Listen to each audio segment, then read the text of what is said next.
a todos. Eu quero dizer que é um prazer sempre estar aqui, né? Sempre que posso, sempre que dá certo, eu tenho sempre esse convite do Marcinei, aí ele me chama e eu venho com todo carinho, sabendo que a palavra de Deus ela nunca volta vazia, ela tem um propósito, e também Deus tem um propósito também na vida daqueles que estão aqui, né? Porque Deus, Ele quer falar aos nossos corações.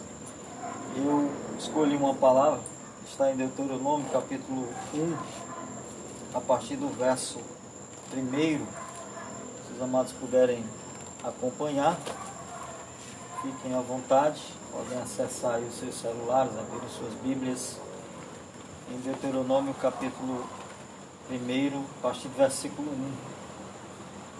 Nós vamos ver aqui o primeiro discurso de Moisés. Diz assim: estas são as palavras que Moisés falou a todo Israel, além do Jordão, no deserto, na planície defronte do Mar Vermelho, entre Parã e Tofel, e Labã, e Hazarote, de Zaabe, 11 jornadas há desde Horebe, caminho do Monte Seir, até Cades Barneia. E sucedeu que no ano 40º do mês, no 10º no mês, primeiro dia do mês, Moisés falou aos filhos de Israel conforme tudo o que o Senhor lhes mandara acerca deles. Depois que feriu a Sion, rei dos amorreus, que habitava em Esbom, e a Orgue, rei de Bazã, que habitava em Astarote, em Edirei, além do Jordão, na terra de Moabe. Começou Moisés a declarar esta lei, dizendo: o Senhor nosso Deus nos falou em Horebe, dizendo: sobre modo haveis demorado neste monte. Voltai-vos e a partir e à montanha dos amorreus e a todos os seus vizinhos, à planície e à montanha e ao vale e ao sul e à margem do mar, a terra dos cananeus, e ao Líbano, até o grande rio Eufrates. Eis que tenho posto essa terra diante de vós. Entrai e possuí a terra que o Senhor jurou a vossos pais, Abraão, Isaque e Jacó, que a daria a eles e à sua descendência depois deles. E no mesmo tempo eu vos falei, dizendo: eu sozinho não poderei levar-vos. O Senhor vosso Deus já vos tem multiplicado, e eis que em multidão sois hoje como as estrelas do céu. O Senhor Deus de vossos pais aumente ainda 1000 vezes mais do que sois, e vos abençoe como vos tenho falado. Amém?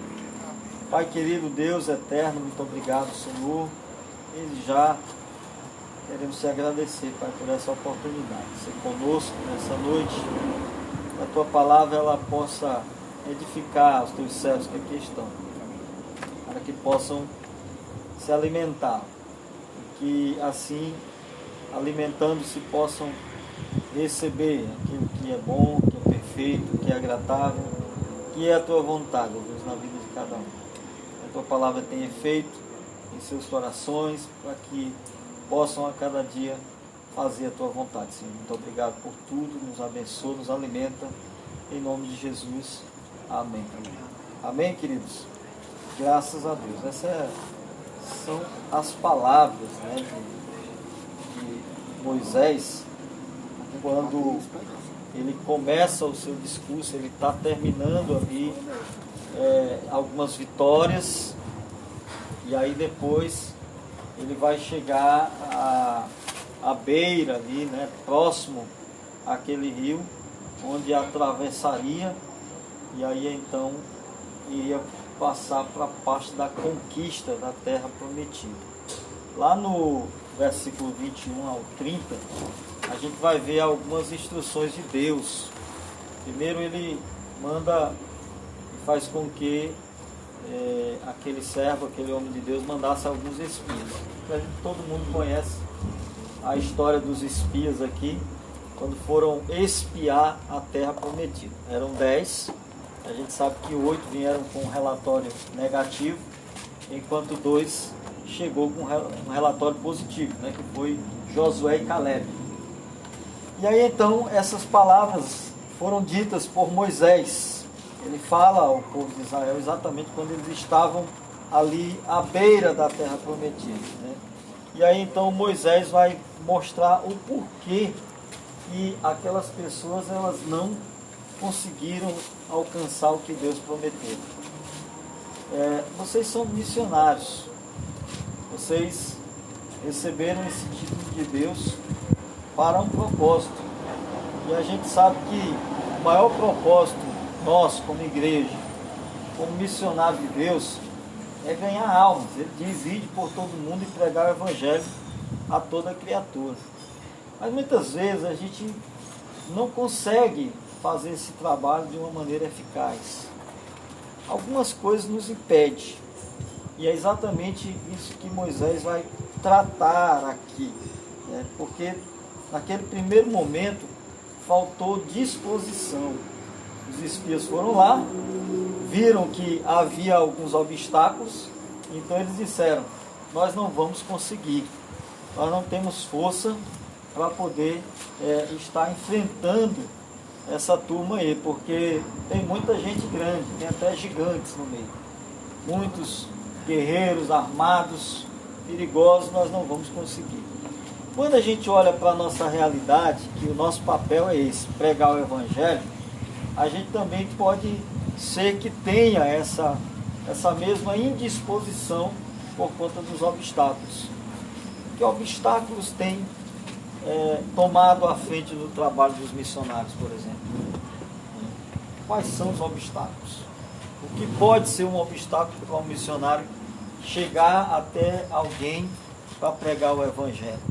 Já que os missionários representam, né, uma turma muito importante aqui no estado do Piauí, onde com certeza existe uma farda aí, né, não só uma farda, mas um coração ardente para a pregação do evangelho.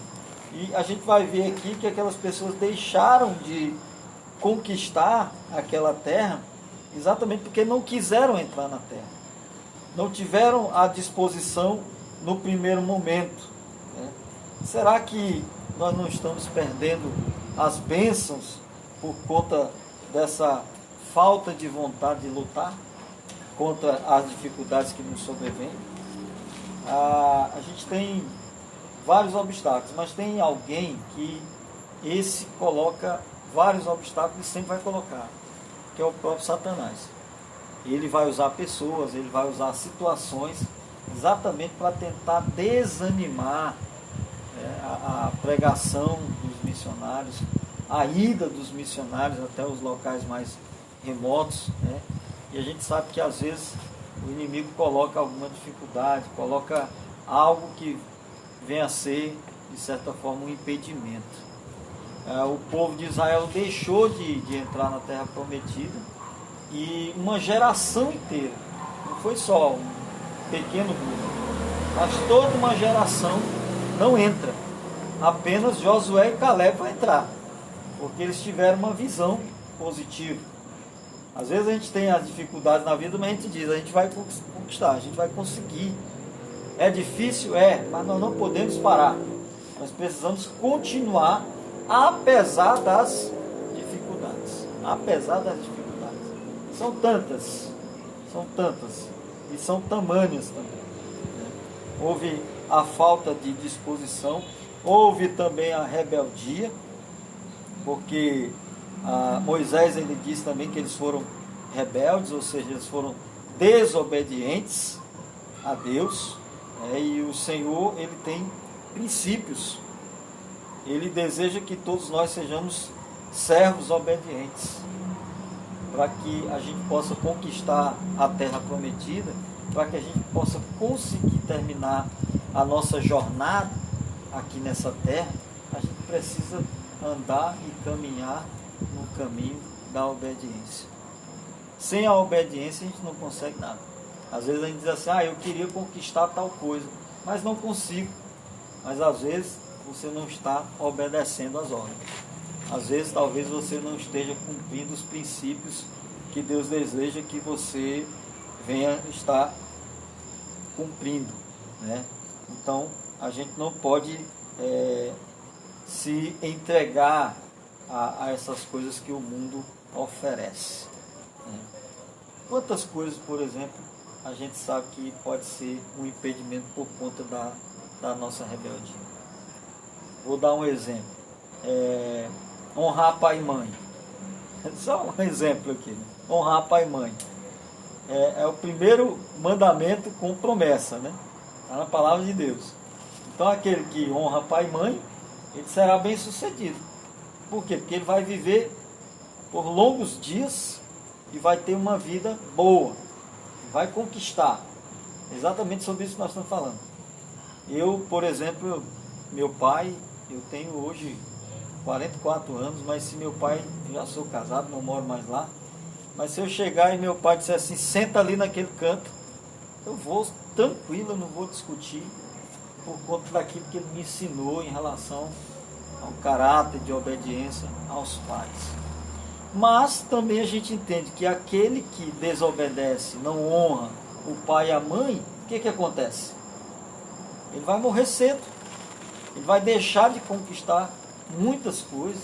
E isso é um exemplo que a gente está vendo aí no meio dessa juventude.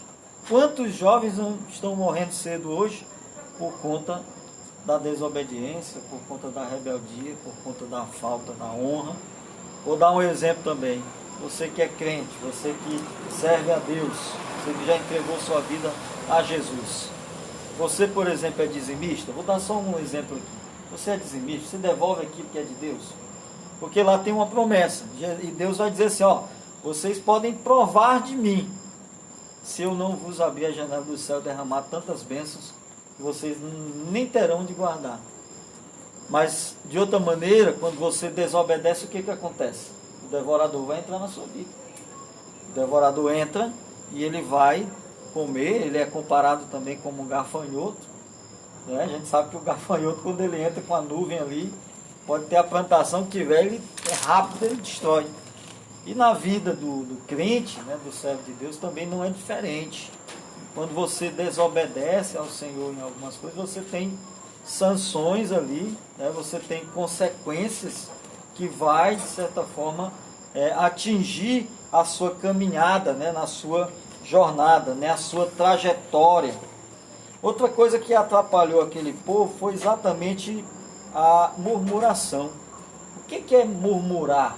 Murmurar é falar entre os dentes. É aquele velho cochicho, né, ali, mas de certa forma acabando, destruindo através da língua, né, ou reclamando. É se queixar. A gente tem que aprender o que é queixar-se e o que é problematizar. Quando a gente se queixa, por exemplo, a gente reclama e joga no ar, né? Ah, minha moto só vive quebrando. Isso é uma queixa. Mas a partir do momento quando você diz assim, a minha moto quebrou, mas eu vou consertar, é um problema. Porque o problema, ele tem como ter conserto. O queixar-se não, você reclama, fala, mas não resolve o problema, né? E o povo ali na entrada da Terra Prometida, eles começaram a se queixar, exatamente criando mais dificuldades do que já tinham. Quando eles começaram a murmurar, nós não vamos entrar, lá a terra é muito boa, é muito bonita, tem a fruta, tem o mel, tem o leite, nós podemos aqui provar sobre isso. Eles levaram, né? A Bíblia diz que eles chegaram com caixas de bananas, com muitas frutas ali, para mostrar que a terra era boa, muito leite, muito mel. Não era à toa que a terra prometida era a terra que manda leite e mel. Então eles trouxeram para provar, mas de antemão eles disseram, não dá para nós entrar. Nós não temos como trabalhar essa situação e enfrentar os guerreiros aí, porque eles são muito fortes. A gente sabe que a nossa luta como cristãos não é fácil. A gente tem dificuldade, e são dificuldades tamanhas que a gente precisa estar enfrentando todos os dias. A nossa maior dificuldade é o nosso próprio eu, com as nossas paixões, com os nossos desejos, né? Com as nossas dificuldades aí, da própria carne, né? Dessa tendência humana, né? Porque nós somos realmente seres humanos e infelizmente a gente tem essa luta já diária. Eu fico feliz de servir a Deus, mesmo sendo uma pessoa que tem minha dificuldade. Todos nós temos esse espinho na carne, nós temos nossas fraquezas, mas o que mais me alegra em Deus, né, como servo de Deus, é que Ele renova as suas misericórdias todas as manhãs na nossa vida. Ou seja, Ele nos dá uma oportunidade sempre da gente poder se redimir, da gente poder realmente dizer: Senhor, eu pequei, eu estou aqui para me colocar à tua disposição.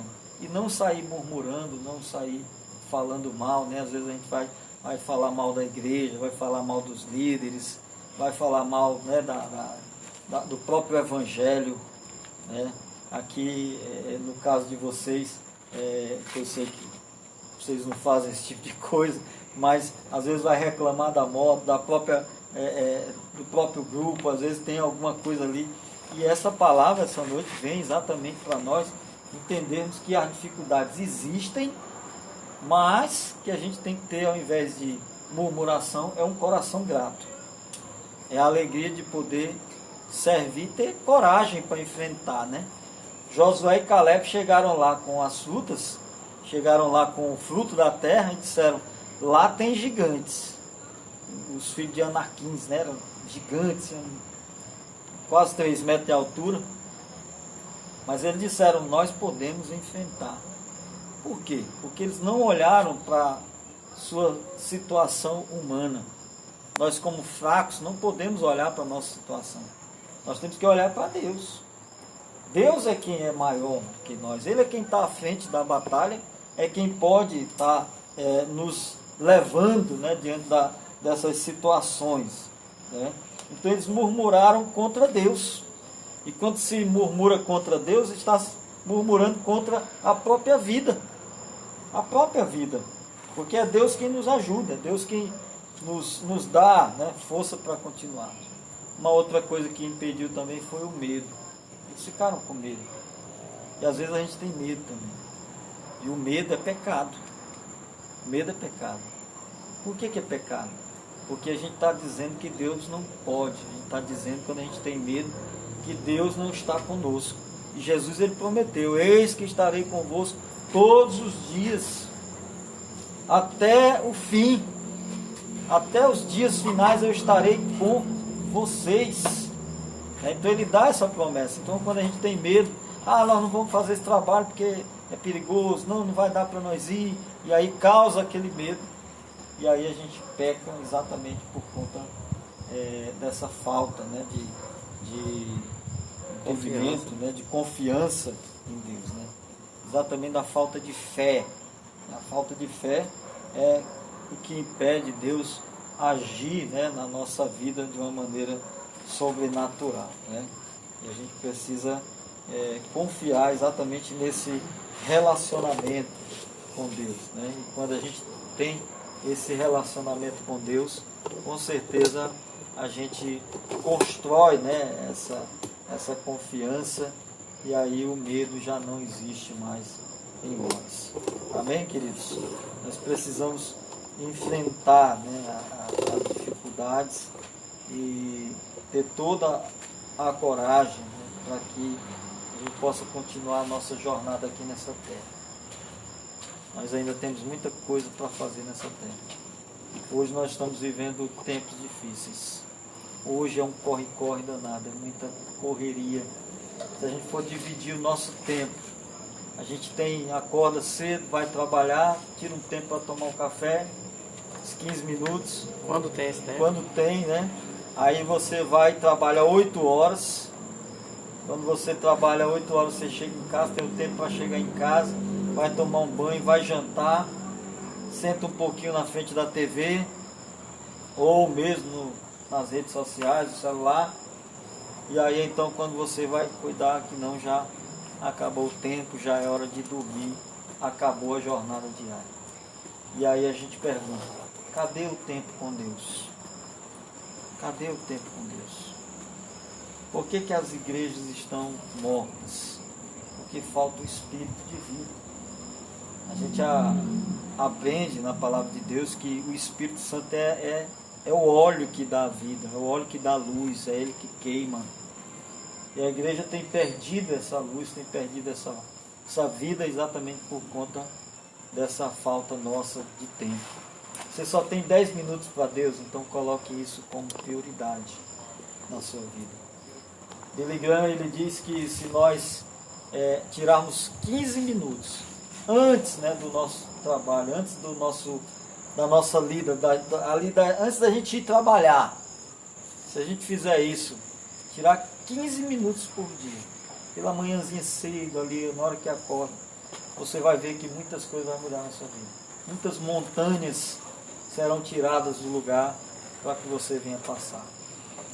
Então é importante que a gente coloque como prioridade esta palavra, né? E claro, também nunca deixamos de também pregar esse evangelho que é importante. Amém? Amém.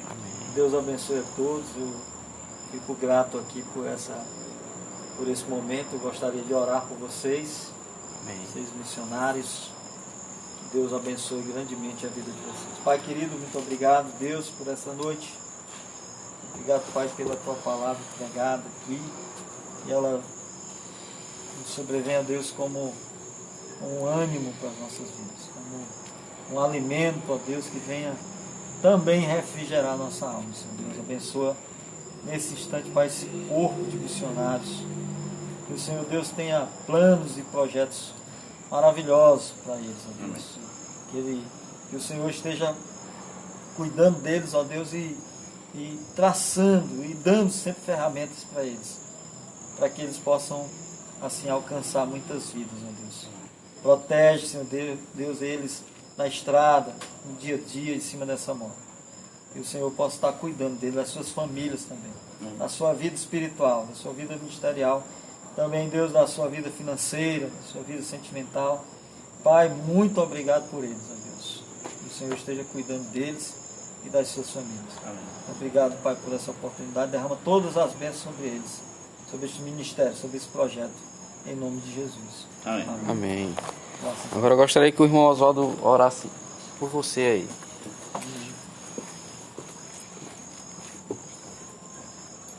Pai querido, primeiramente agradecemos por esse dia, por este momento que está conosco, e que possa ser com a vida do pastor, Pai, que ele possa continuar pregando a tua palavra, o teu evangelho, que ele possa ser espelho da tua palavra nesse mundo, nesse país que está precisando ouvir e carece do teu amor, do teu espírito, Senhor. Ser conosco no resto desse dia, nos abençoe em nome de Jesus. Amém. Amém.